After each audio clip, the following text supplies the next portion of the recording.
iyadoo muddooyinkii ugu dambeeyay ammaanka magaalada Muqdisho uu muuqday mid hoos u dhac ku yimid ayaa waxaa habeennimadii xalay ciidamada booliska ee dowladda Soomaaliya oo kaashanaya kuwa booliska midowga Afrika ee AMISOM ay howlgal ballaaran oo lagu xaqiijinayo ammaanka ay ka sameeyeen magaalada Muqdisho ee caasimadda Soomaaliya waxaana howlgalka waa mid aad u ballaaran inta uu soconayay la arkayay ciidamada booliska ee dowladda Soomaaliya iyo kuwa booliska midowga Afrika ee AMISOM oo gaafareegaya degmooyinka magaalada Muqdisho howlgalka oo qaatay saacado dhowr ayaa waxa inta uu socday la arkayay ciidamada booliska oo mid u baaraya gawaarida rayidka isaga kala gooshaya wadooyinka muhiimka ah isku socodka degmooyinka magaalada Muqdisho howlgalka ciidamada booliska way hogaaminayeen saraakiisha ciidamada ayaa waxa kadib markii uu soo idaaday howlgalka warbaahinta la hadlay taliyaha ciidamada booliska Soomaaliyeed General Saacid waxaana uu faahfaahin ka bixiyay ujeedka howlgalkan isagoo sheegay in howlgalkan uu yahay mid lagu doonayo in sare lagu qaado ammaanka guud ee magaalada Muqdisho ee caasimadda Soomaaliya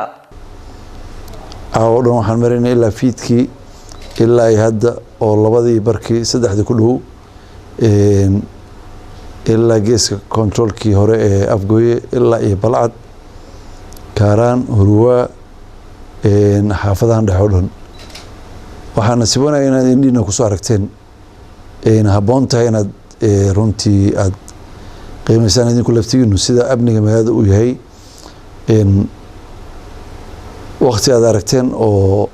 dadkii ay caadi u ganacsanayaan howlgalkani ballaaran oo habeennimadii xalay ay ka sameeyeen magaalada Muqdisho ciidamada booliska dowladda Soomaaliya oo kaashanaya kuwa booliska midowga Afrika ee AMISOM ayaa waxa uu qayb ka noqonaya dadaalada dowladda Soomaaliya ay ku doonayso inay ku xaqiijiso ammaanka guud ee magaalada Muqdisho inkastoo xilliyada qaar magaalada Muqdisho ay ka dhacaan falalid ku ammaanka Ciidamada Bashiir Maxamed Kalsan TV magaalada Muqdisho